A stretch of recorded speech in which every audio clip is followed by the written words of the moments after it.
Luciano Graciuso, yo soy médico residente de tercer año del Hospital Maciel y organizador de las 10º jornadas de residente de medicina intensiva que se dan en el marco del Congreso Uruguayo de Medicina Intensiva. Les doy la bienvenida a todos los que están aquí presentes y virtualmente. Voy a presentar en la mesa de discusión que vamos a tener al doctor Juan Pablo Soto, al doctor Pedro Orille, al doctor Nicolás Nin, que son conocidos por todos, y nos acompaña también la doctora Luciana Silvera, asistente de medicina interna y maestranda en educación médica en profesionales de la salud.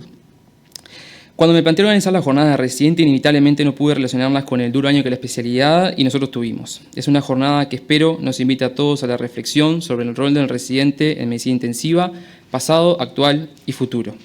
Esta pandemia sin duda agudizó problemas crónicos que tiene la residencia en general y los resultados son los que voy a intentar explicar brevemente.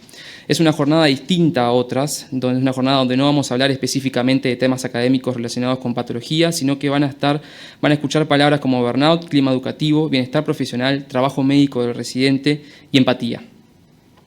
En el mundo se habla de esto hace años. Era momento que nosotros empecemos a hacerlo y qué mejor manera que en el seno de este congreso y estas jornadas. Espero que todos se animen a participar, ya que es un tema que involucra nada más y nada menos al recurso humano en salud del futuro. Así que muchas gracias por vuestra participación.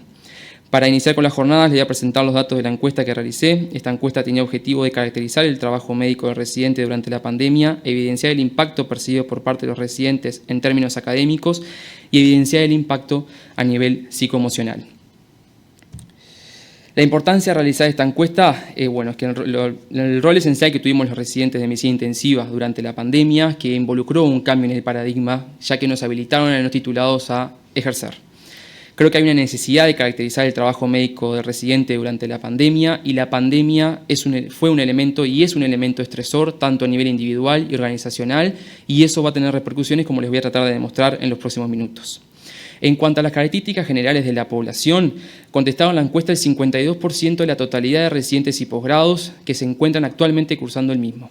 La mayoría son de sexo femenino, con una mediana edad de 31 años. Como ustedes pueden ver, la distribución entre los distintos años de residencia fue bastante par. Hay una predominancia en la formación en lo público y hay una predominancia en el régimen de cursado por medio de residencia, que es lógico porque hay más cupos. En cuanto al régimen laboral de los residentes durante la pandemia, trabajó como intensivista el 60% de los residentes. En cuanto a la cantidad de lugares de trabajo, la mayoría trabajó en 2 o más lugares, con unas horas mensuales mayores a 200 horas mensuales y unas horas nocturnas que van desde 12 a más de 96 horas mensuales distribuidas en los porcentajes como pueden ver ahí. En cuanto esta pregunta va un poco dirigida también por el impacto que puede llegar a tener y que está estudiado, si nosotros creemos que la remuneración por la residencia es acorde o no. Y bueno, yo creo que no sorprende a nadie que el 89% de los residentes respondiera que no es una remuneración acorde y que en el caso que sí fuera, se dedicarían exclusivamente a la residencia. Y esto es importante porque la ley de residencias médicas establece que el residente es un cargo exclusivo, que en la vía de los hechos no se cumple, ni en nuestra especialidad ni en ninguna. En cuanto a medir impacto, yo lo quise medir por dos lados. En cuanto al académico, pero lo académico por la percepción del residente. Yo no utilicé ningún score, ninguna prueba objetiva para comparar cómo fue pre y post pandemia y a su vez el impacto psicoemocional mediante el burnout. En cuanto al impacto en lo académico, la mayoría de los residentes siente que la pandemia afectó su formación, la mayoría siente que afectó de forma negativa su formación.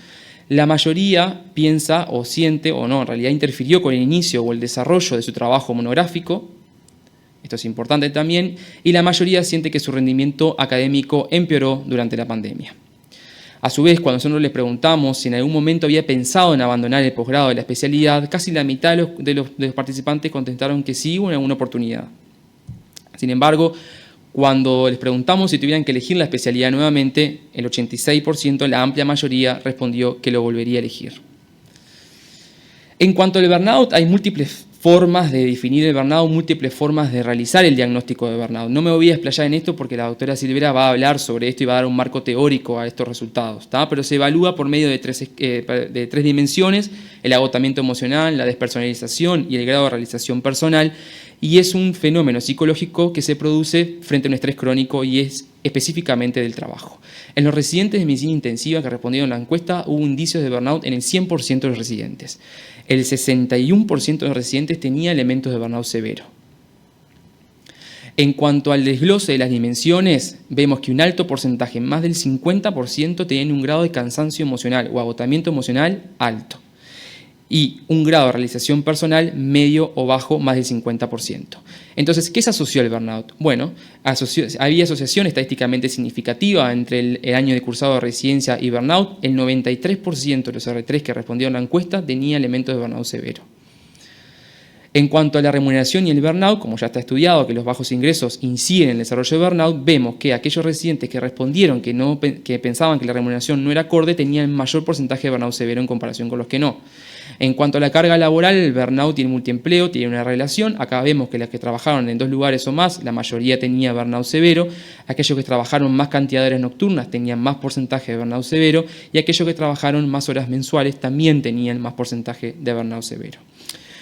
Cuando nosotros quisimos ver a ver qué había de otras asociaciones, cruzamos los datos. Bueno, entonces lo que vimos fue que aquellas personas que consideraban abandonar el posgrado en algún momento o lo consideraron abandonar tenían un grado de cansancio emocional más alto en comparación con aquellos que no. Y cuando lo comparamos con el grado de realización personal, vemos que aquellos que consideraron abandonar el posgrado tenían un menor grado de realización personal frente a los que no habían considerado abandonar el posgrado, con una estadísticamente significativo. Entonces, como pequeñas conclusiones, los grados de burnout son preocupantes, con asociación clara entre el año de residentado y el grado de severidad del mismo. La pandemia tuvo un impacto sobre los residentes y posgrado de medicina intensiva, percibidos por ellos como negativo a nivel académico, formativo y psicoemocional. Y este impacto probablemente tendrá repercusiones, sobre todo en los R3 y P3, sobre la finalización de su etapa formativa.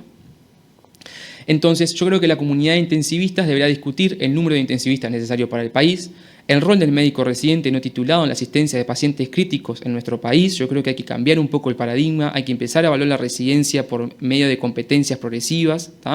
El bienestar profesional como competencia del intensivista en el mundo es una competencia de los profesionales y nosotros no hablamos de esto. Y la medicina intensiva del futuro. La academia, por su parte, deberá discutir la forma de mejorar la calidad en la formación de residentes a través del cuidado de aspectos psicosociales. La incorporación de un programa de bienestar de residentes, que esto puede ser propio de la especialidad o puede ser simplemente un programa transversal a todas las residencias a nivel central. Esto está demostrado que tiene buen impacto, tiene un impacto positivo en los residentes. Y como reflexión final, les quiero dejar esto, que fue lo que se me vino a la mente. Invertir en el bienestar de los residentes y posgrados generará profesionales más competentes y preparados para afrontar la siguiente etapa de su vida académica y laboral con mejor rendimiento y más herramientas. Gracias. Ahora nos va a acompañar la doctora Luciana Silvera con su conferencia.